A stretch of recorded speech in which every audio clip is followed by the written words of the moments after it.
And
looks like we're recording. Thank you all so much for showing up, and thanks for being here. Welcome back to the Mario Loya Show podcast. I, of course, am Mario Loya, and hopefully you guys have all been doing very well. It's been pretty busy for myself, quite busy actually, and we have quite a bit of topics here today to discuss, ladies and gentlemen. I believe this is episode number 9. If I'm not mistaken. So we're pretty close to that number 10 milestone, and I really appreciate everybody who tunes in and watches this show. And if it's your first time here, no problem.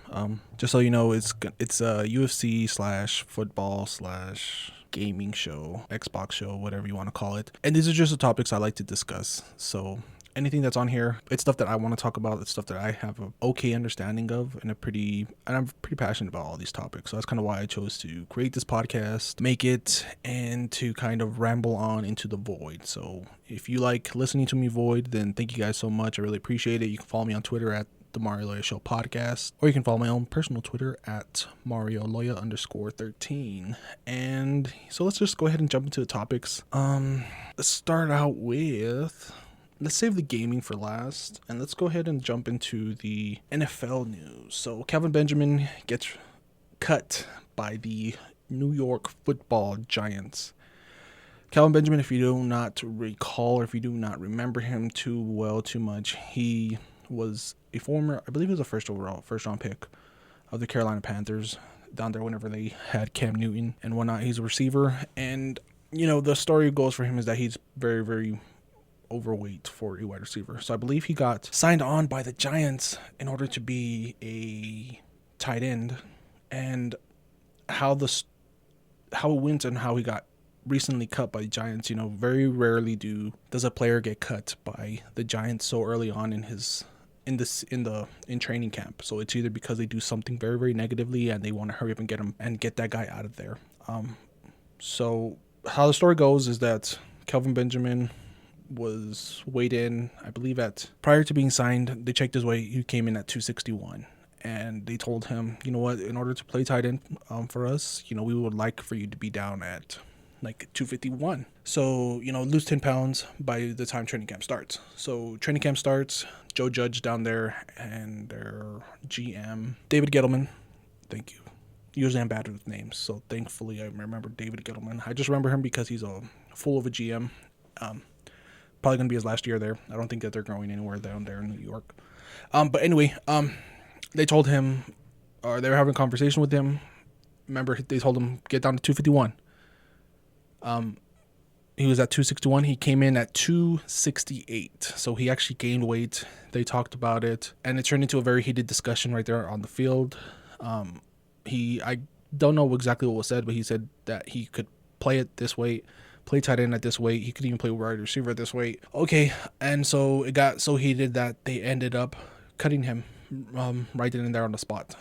And it doesn't really matter if you say you can play at this weight or nothing like that. How it goes, okay, look, if your employer, the people you want to get employed, ask you to do this, hey, you know what, show up to work and, bring this or come in at this, whatever it is. If you want to work for them, if you want to be employed by them, you have to follow the rules. You have to agree to do whatever they said. You can't just show up to work and think that, yeah, you know what, I know that, you told me to do this, bring this, whatever, to work today, but I feel like it can be done like, no. The agreement was, if you want to work here, you have to do this, X, in order to work here, okay? And for some reason, Kelvin Benjamin decided to go the opposite way, and he ended up getting into a heated argument with Joe Judge, David Gettleman, and they decided to part ways with him right then and there on the spot. Who knows if we see Kelvin Benjamin again in the NFL? I personally do not believe that we will. He's kind of, with this last incident, it's becoming more and more of the case that he's a problem guy. I don't think of Kelvin Benjamin as being a great locker room guy. And, he's kind of there now at the age where it's the complete cutoff of like, we always hear the saying the NFL is getting younger and younger. And he's at that stage, he's at that point in his career where, hey, we don't really have to deal with his guys' BS because there's a load of younger guys who will listen and who are probably better at his job than he is, or the same. So let's just go with them. So that's just the course I personally believe it's going to end up taking. And yeah, so it's unfortunate for Kelvin Benjamin, but he did it to himself. They told him to, do this if you want to get employed, if you want to be with us, if you want a chance of making our roster, do this. He went the complete opposite direction. So I don't really think he has anybody to blame for himself. And yeah, so I mean, that's just how it is. That's just how it is. Next up, Nick Chubb gets a huge contract extension from the Cleveland Browns. I can't remember if it was a 3 or 4 year deal, but it was in a range of like $36 million, I believe. Throughout the course of the contract, I think it was 4-year deal. And Nick Chubb is a very, very important part of that offense. I'm a Pittsburgh Steelers fan, so of course, anytime they give the ball to Nick Chubb, and he's a huge part of that offense. He's kind of their every down back. He's very explosive. He hits the holes very well. And he's a killer. I mean, especially, in the play action game, that's why they've been so great at play action, is because they have Nick Chubb. Defenses are so focused in on, stopping him that they forget that, here comes a play action over the top, and there goes, a big play for the Cleveland Browns. So I think that this is a pretty good signing for them and for Nick Chubb, so congratulations on him. And the Cleveland Browns are definitely heading in the right direction, and it's good to see after a franchise that's been atrocious for so long, kind of making the right decisions. And so the next thing is going to be Baker Mayfield and whether or not they decide to invest heavily on him. And we're going to be talking later on about another quarterback in that same draft class who's also in contract negotiations with his team. And it's kind of, it's here or there, it's tough for the Cleveland Browns because it feels like you never want to be in these kind of purgatory quarterback positions, where you're stuck with a quarterback, stuck paying a mid-level quarterback, top dollar. And unfortunately for the Cleveland Browns, even a mid-level quarterback like, Baker Mayfield, let's be honest, he's not going to win an MVP anytime soon. He's not going to put a team on his back and win a game for you, a meaningful game for you in the playoffs anytime soon. He's definitely one of those kind of Kirk Cousins, David Carr's, Dak Prescott kind of quarterbacks. They're good. They're just good enough to take you to the playoffs. But you need to surround them with a lot of great coaching and great teammates, great players around them if you want to definitely win the Super Bowl. I'm not saying that Baker Mayfield can't lead a team to a Super Bowl, but it definitely does need a lot of the right pieces around him in order to get that goal accomplished. So yeah. Next thing would be Baker Mayfield, definitely, and they're definitely going to have to end up paying him. And, if I was in their position, I would pay him too. This is the best quarterback in franchise history, pretty much, or at least in recent memory that I can remember. I'm used to them throwing out there a different quarterback every year, and the long, what's that? Silly meme of that quarterback jersey with all the long quarterback names, and yeah, so that's just it's interesting, and it's gonna be interesting to see how much he gets and how much is he going to demand. How much is he? Yeah, at the end of the day, is he going to get something close to a Dak Prescott, or is it going to be a little bit less? Because NFL dollars matter. It's a cap sport. Every little dollar matters here and there. But yeah, anyway, next thing, Nick Foles. Or before we get into Nick Foles, Carson Wentz went down with a foot injury, and it was believed that he's been having this foot injury for quite some time, actually, possibly dating back to his high school days, a foot injury. And so he went down in practice, and he ended up having surgery on his injured foot, and he's going to be out for 5 to 12 weeks. So definitely possibly going to miss the opening game of the season, and who knows beyond that, probably come back week 4 or 5. Not 100% sure. And so now the question becomes of not only what are we going to do short term for quarterback, but also, Carson Wentz has been known as this guy who gets injured pretty banged up pretty often, quite often actually. Because of that, a guy who filled in for him and did an outstanding job whenever they were with the Eagles and actually won a Super Bowl down there in Philadelphia, Nick Foles. His name got brought up, and he was asked about possibly rejoining his former coach, Frank Wright, down in Indianapolis with the Colts. And he said, he would welcome that.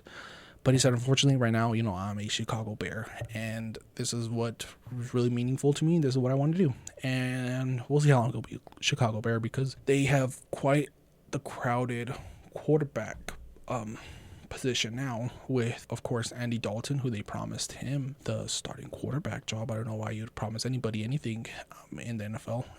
They promised him the starting quarterback job, and they drafted Justin Fields out of Ohio State.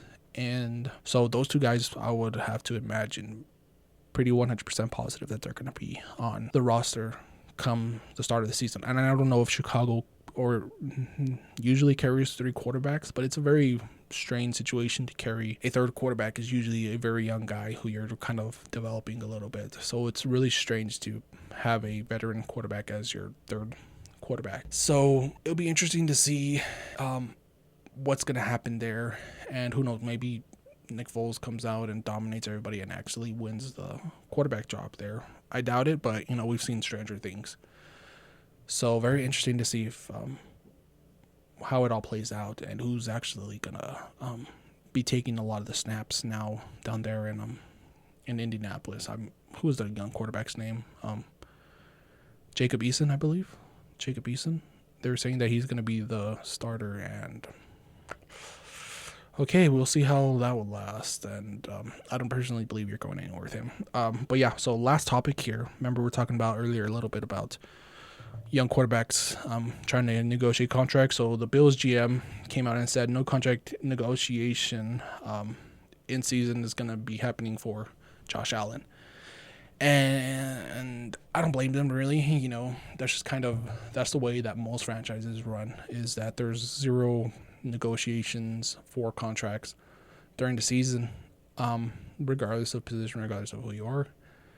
And of course, the Bills follow in that category there, definitely. And it's interesting to see. I'm kind of curious why they haven't already come to terms with the contract. I believe we talked on this show a while back that Josh Allen said that he wanted a team-friendly contract, and that's all great and dandy to say now, but me personally, I probably wouldn't have said that until, like, let's say after you sign the contract. That's kind of that gives the team a lot of negotiation, a lot of leverage in the negotiation, definitely. So we'll see what happens there. Ultimately, I believe he's going to get signed. He's going to get paid pretty decently. I don't think he's going to get Dak Prescott numbers, or of course not Patrick Mahomes, but pretty close. He should be third, I believe. And so that's all the NFL news there. Kind of light, but it's also kind of more than we've been talking about, of course, because teams showing up, training camps finally starting. Today, it's Tuesday right now, and this upcoming Thursday, we're going to have the Hall of Fame game between my Pittsburgh Steelers and the Dallas Cowboys. So there's going to be even more and more stuff to be talked about while the season continues on, while it goes on. And only going to have more and more stuff to talk about with the NFL. And so, yeah, so that's all for the NFL stuff. Let's go ahead and talk about UFC. So first things first. New fight got added to UFC 268. UFC 268 is going to happen in November. That's going to be headlined by Colby Covington versus Kamaru Usman for the welterweight championship of the world. And the co-main event has been added to that, and it's going to be Justin the Highlight Gaethje versus Michael Chandler. And that's going to be a very interesting fight. Very, very 100% interesting. This fight was kind of inevitably going to happen at some point, whether it be for the 155-pound belt or, possibly being for a number one contender fight, which I think this might very well might be. Possibly more so if Charles Oliveira is going to fight Dustin Poirier, I believe, at the end of the year. We'll see. If not the end of the year, very early next year. And so we'll see if it all depends really on who wins that fight. I think if Justin Gaethje wins, I believe he's going to get the next title shot no matter who wins between Dustin Poirier and Charles Oliveira. But if Michael Chandler wins and Charles Oliveira wins, I don't necessarily think that they run that back that soon. I think he'll have to fight another person. But if Chandler wins and Dustin Poirier wins, then I believe that they make that fight happen, definitely, for the 155-pound belt. Probably not right away because, there's always that stupid stuff with Conor McGregor, even though he doesn't deserve a belt. But you guarantee you that if Dustin Poirier wins and Conor McGregor wants to come back and fight him for a third time, or for a fourth time, they'll 100% do that for the belt, even if Conor McGregor hasn't fought anybody, and even though he did lose a 10-8 round to Dustin Poirier there in their third meeting. But yeah, so it's gonna be anyway. It's an interesting fight, and it's a fight I really like. Both these guys are tough son of a bitches, and it's gonna be super super important. This fight in terms of the positioning for the 155-pound belt. So great fight. Really look forward to that. That fight card is going to be crazy off the hook. And so let's go ahead and talk a little bit more. Let's go ahead before we get into the recap of this last weekend's UFC fight night. Really quick here, Luis Pena, domestic violence charges downgraded. His girlfriend chose not to pursue charges. And unfortunately, new charges from a separate incident have been brought forward. I believe those new charges are also going to be like misdemeanor stuff. This is unfortunate because, I'm a big fan of the AKA gym. And I remember I used to always, in the middle of classes, just be hanging out at the college. And, I'll be sitting in a chair and in the kind of little lounge area. And I would always watch these YouTube videos. I believe it's called like We Are the Bay or something along those lines. I wish I could remember the exact name of the YouTube channel. And it was very interesting. It was kind of AKA training and stuff like this. And, how their practice sessions would go, and this guy would go and follow and he would interview these fighters over AKA and give them some more publicity. And it was really cool. I really liked it. It was very, very fun for me. And one of those guys on there was Luis Pena, of course, a guy who I never would have known so much about if it wasn't for this YouTube channel and for him, kind of this gentleman going out and interviewing him and showing him love and giving him, this chance to be shown. And he was a guy who I really liked, on that little YouTube series. And since then, he's left AKA and he went down to American Top Team. Okay, good for you, good for Luis Pena. But while he's been down there, he's been, of course, had some legal troubles. And it's unfortunate because he has a great story as well, Luis Pena. I'm not trying to say boo-hoo for this guy, because of his domestic violence situation that he's going under. I like the guy even though I've never met him. And his story is so great because the guy was adopted. He ended up finding his parents, and it felt like he was a guy that you could definitely end up getting rooting for. And now it's like, oh man, it's so unfortunate that good young athletes like this fall into these situations. And his agent came out and said, ever since these allegations, this stuff has been happening, he's been keeping himself clean. He's been following every single protocol that's been asked of him to do by the UFC and by law enforcement. So so sometimes guys just need like a little bit of a wake-up call, and hopefully this is what Luis Pena needs in order to get his life back in order. And I'm really looking forward to seeing him step back into the cage. He's a fantastic fighter. He's great for anytime I see a card with him on there, I look forward to seeing him fight. Definitely. So hopefully this gets put behind him. We all make mistakes. And I'm not trying to make light of his situation at all. I just, he's a really good guy, and from what I've been hearing, and if you kind of want to, know a little bit more about him and his situation, I challenge you to go and listen to his story and think that, it's unfortunate, yes, that this stuff is happening to a guy like this. So, yeah, so that's what I have to say about that. Next thing up, Jake Paul versus Tyron Woodley, the pay-per-view fight that's going to happen pretty soon, I believe, actually. Boxing match. The price for the pay-per-view has been announced, and it's $60. And I cannot remember. I think that's more than what it was for like the Jake Paul versus Ben Askren fight. I think that was like $40 or $50. Might have been like $50. So this is going to be $5.99. And these, I didn't watch that last fight. I don't like watching these silly boxing matches like this. Oscar de la Hoya is gonna end up fighting Vitor Belfort. And I'm not gonna watch that either. Honestly, I kind of, this is kind of harsh words to say, and I'll probably face a little bit of backlash of it. But oh well. I view these kind of YouTube, TikTok boxing matches almost as like kind of, they're kind of freak shows, to be honest. It's just like, anytime I see like what they're promoting they're not promoting that they're great boxers.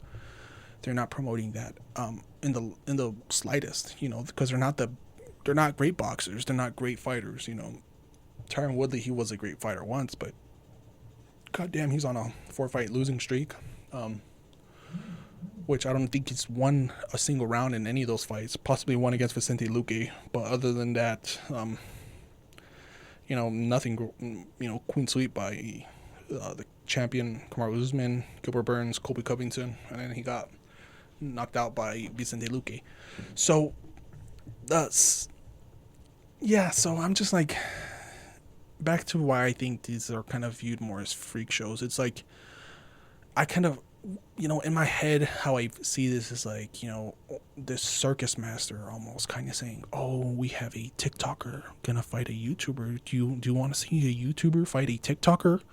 Is that what you want to see? Give us $60 and we'll pull back this curtain and you can see that Disney kid Jake Paul fight a UFC champion, former UFC champion Tyron Woodley. Give us $60 and we'll pull back this curtain and you can see step right this way. Stuff like that. That's just how my brain operates. Whenever I kind of see this stuff, and yeah, so I'm pretty sure a lot of people are gonna get fucking mad at me, but that's honestly how I see this stuff. I'm not gonna spend my $60 on this pay-per-view. I might do other means to watch the fight, but you're not getting $60 out of me. But anyway, so that's that. That's what I have to say about that. And next topic, Max Roskopov. If you do not remember, I very much butchered his last name. Forgive me. But if you don't remember Max, Max was the guy who... When did this happen? I think sometime last year, or if not last year, like early this year. He was the guy that quit on the stool at a UFC event. And it was broadcast for all of us to see, his coach trying to motivate him to get off that stool and to fight and to do this. You can do it. And he just kept on saying, no, he's done, call it, and, finally they ended up calling the fight. He didn't answer the bell for the third round. He just gassed himself out and just couldn't take the punishment anymore. So yeah, and because of that, this was his first and only fight in the UFC. And then later on, the UFC ended up cutting him, and so now he's making his way back to the mixed martial arts world, and he's joining Cage Warriors. And good for him. I really hope that he makes a great comeback story and he eventually makes his way back to UFC. And yeah, so good for him. And the whole quitting on the stool, I think that was more a negative for his coach more than anything. Anytime your fighter says he can't do it, you don't force him to go out there and do anything like that, especially not in sports like mixed martial arts, where you can very much get yourself injured pretty badly, and your fighter pretty badly as well. Your job as a coach at the end of the day is to make sure your fighters go home how would I say this? Go home to their families and make sure everything is good with them long term, ultimately. But yeah, so good job on Max for making his way back. And so yeah, let's go ahead and now let's jump into the fights that happened this weekend. Not too much happened. My picks were I believe they were 2-2. I picked, of course, the main event and co-main event right, and the other two I missed out, and of course Yaya ended up getting pulled from the co-main event fight, so because he tested positive for COVID, and so that fight got, I believe, pushed back or something like that, or canceled. I honestly can't remember. But yeah, I know it didn't happen for sure. And so a great story happened. Buys because of the Yaya situation, her fight got elevated to the co-main event, and she put on a show 100%. I was watching rewatching that fight and the main event last night, and it was great. It was a very emotional win for her. You listen to her story. If you didn't watch her post-fight situation or her post-fight press conference, I challenge you to go watch this, because you are gonna understand, what some of these fighters go through in order to do the sport that they love. coming into this fight, she previously lived in Dallas, Texas, and she wanted to move there and come back and be with the team that she was with before, down here in Las Vegas, Nevada, or down there, not here. I don't live in Las Vegas, but so she ended up packing, the little stuff she had, and she just moved there. She got a loan out to get a house, and so her fight was gonna be, she was, how the UFC does that, of course, is she was getting paid 10 and 10, so 10,000 to fight, and then if she won, she would get the other 10,000. So she did that. Very emotional for her. So she was very happy. She was very excited for that. And during her post-fight press conference, or her octagon interview, she said that, hey, unfortunately, or she said, hey, I'm just so excited to be here.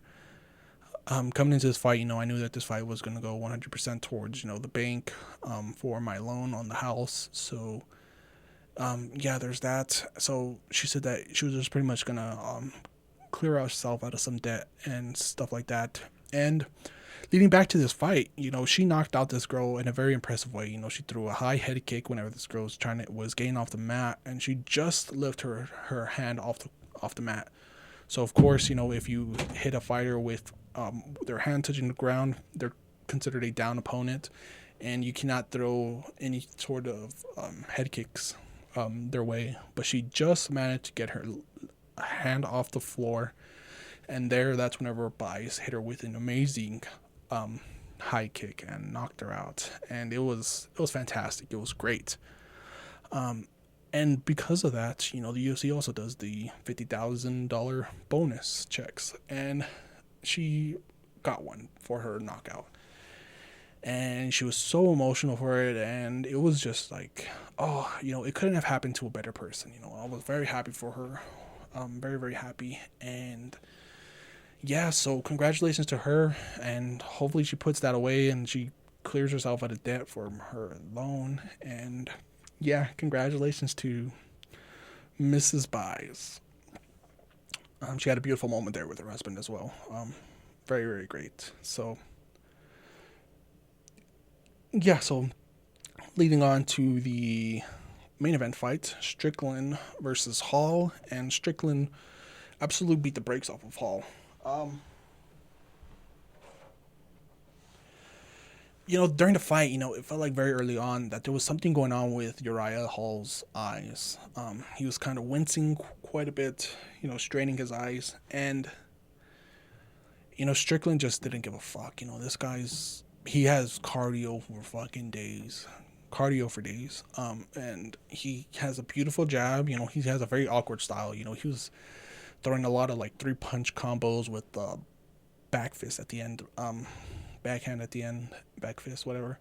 And he has a very awkward style, but it's very effective. He busted up Uriah Hall, and he had him hurt there quite a few times. And unfortunately, he decided to shoot on those times, and I don't know why. But anyway, the guy had a crazy number of output, and Uriah Hall took an absolute beating. By the end of the fight, both of his eyes were swelled shut, and his lips were just swollen shut. So,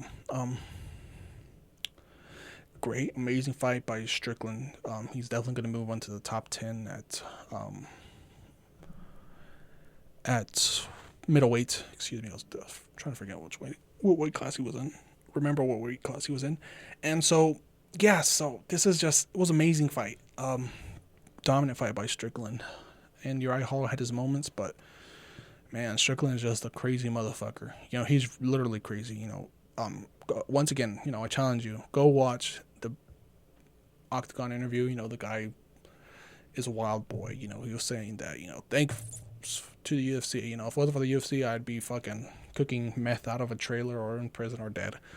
So, he's a wild guy, and he's entertaining as fuck, and he's he's cool. I like him. He's definitely a big guy. I might be keeping my eye closely on from now on. So congratulations to Mr. Strickland. So UFC 265 is going to be this weekend, you guys. And of course, unfortunately, Amanda Nunes isn't going to be on that fight card. She had to get pulled because of COVID, unfortunately. And now it's it's still a pretty good card, I would say. I still like it. And, I've already made my picks. I'm going to pick Kenny for the first fight, Angela over Kill Hill, Michael Chiesa, Jose Aldo, and, Derek Lewis. And, waking up this morning, I woke up and I was checking Twitter, and there was this one tweet of like, they were kind of going through, like, who has the advantage between Cyril Gane and Derek Lewis. And it was like striking, Gane, grappling, Gane, fight IQ, Gane, speed, Gane. Every single box was just checked for Cyril Gane. And then it said, and that being said, I'll take Derek Lewis third round KO. and that's the truth.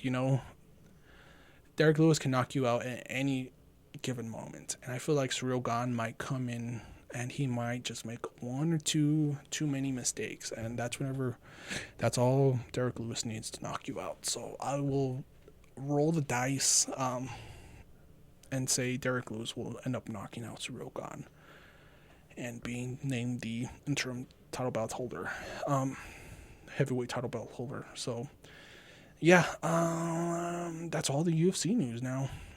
Making good time right now. We're at the 35-minute mark, about pretty close, 34.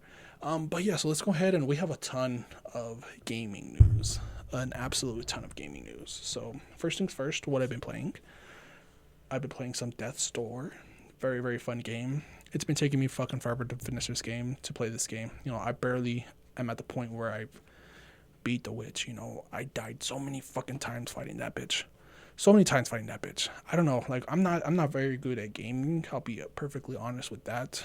And this game just pisses me off. I'm not a person who I can, try 10 times in a row in order to, beat a level. If I try 2-3 times and I don't get it, fuck it, I'll turn it off. That's just how I am, that's how I rage. I don't break my shit. Nothing like that, but I get fucking mad and I turn it off and I'm like, fuck this shit. But yeah, so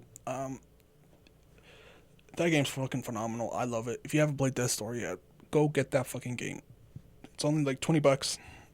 Very fun game. You're gonna get your $20 out of it, and it's a fantastic game. And let's see, what else have I been playing? Been playing some Dying Light 1. I'm kind of want to get myself a little bit zombied up because this holiday season is going to be the season of the zombie, with Dying Light 2 coming out, and of course Back for Blood is going to be coming out. So I'm going to be so hyped, so excited to be playing video games during the holiday season. Fuck Thanksgiving, fuck Christmas. I'm going to be playing zombies games. But yeah, so I've been playing that. Here and there, Yakuza Like a Dragon, but I've kind of fell off that game a little bit. I don't know why. I'm not a big turn-based guy. So yeah, MLB The Show some, and oh yeah, I forgot to tell you guys about this game.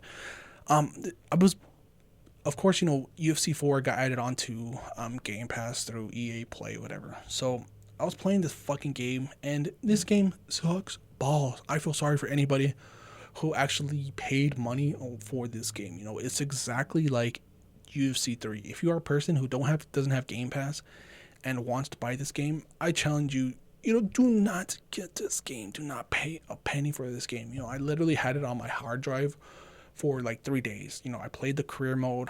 I played until, I got to GOAT status, and then I fucking deleted this piece of shit game off of my hard drive. It is the classic EA game, copy and paste from previous titles. It sucks dick. It's like so unrealistic from like, watching a UFC event. It's very bad, and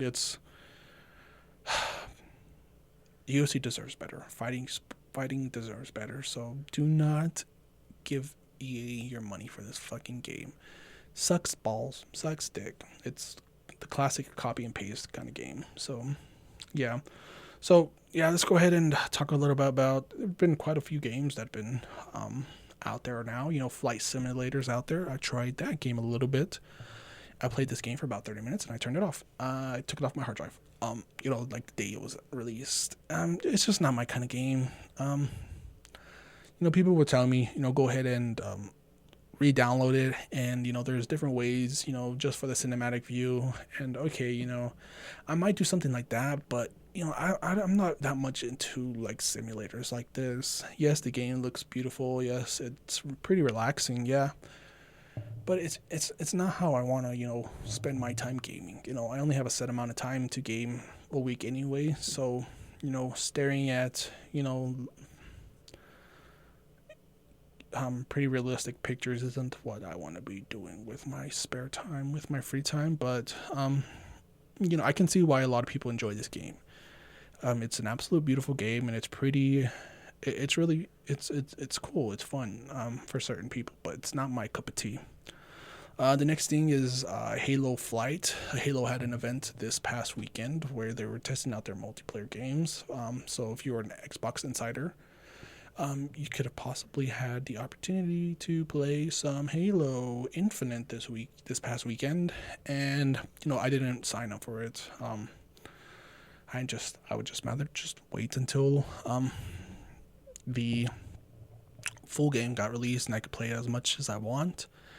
And yeah, so but a lot of people did have fun with it. I think they only did like 2 maps or something like that. So good for them. I'm pretty happy for them. Yeah, so a couple of my boys got into it, and they said it was okay. They said it was fun. A few key things, they like got rid of like that boost. So like in Halo 5 where you kind of do that dash kind of thing, they got rid of that, and they're kind of making this game a little bit more towards like being a friendly game for newcomers, for new gamers. So kind of evening the playing field a little bit more. So yeah, so that's cool. Whatever. And yeah, I'm really looking forward to the game. I've been hearing some really good things from this last flight test that they did, and yeah, so I cannot wait for this game to come out whenever it's going to come out. I think it might come out in December, sometime there, possibly November. But yeah, looking forward to the game. The Ascent also came out. I haven't been playing it at all. I've watched a few streams of people playing it. It's like this twin stick shooter or RPG weird kind of game, and I've been kind of turned off by the game a little bit because it was having problems from a couple of people that I've been watching, where it's been kicking them out of like if they're playing co-op, it's been kicking them out, and it's just been just a mess so far. But it looks fun whenever they've been playing it, so it's kind of a game that I'm going to wait for a couple of patches to come through, and then I'll jump into it and I'll dive into it and I'll play it. But who knows? I'm not much of a twin shooter fan. But this game looks fun, and it looks absolutely beautiful from what I've been seeing. Really looking forward to that. Getting my hands on that whenever they fix some stuff. Next topic, Forza Motorsport is getting delisted. So it's like one of these classic things. They only have like, I believe, the rights for the cars for like 4 years, and after the 4 years the rights go away, and they can no longer sell this game. So if you still have like any the game was on Game Pass, so it's gonna get removed from there, and it's gonna get taken down off of the Microsoft Store as well. So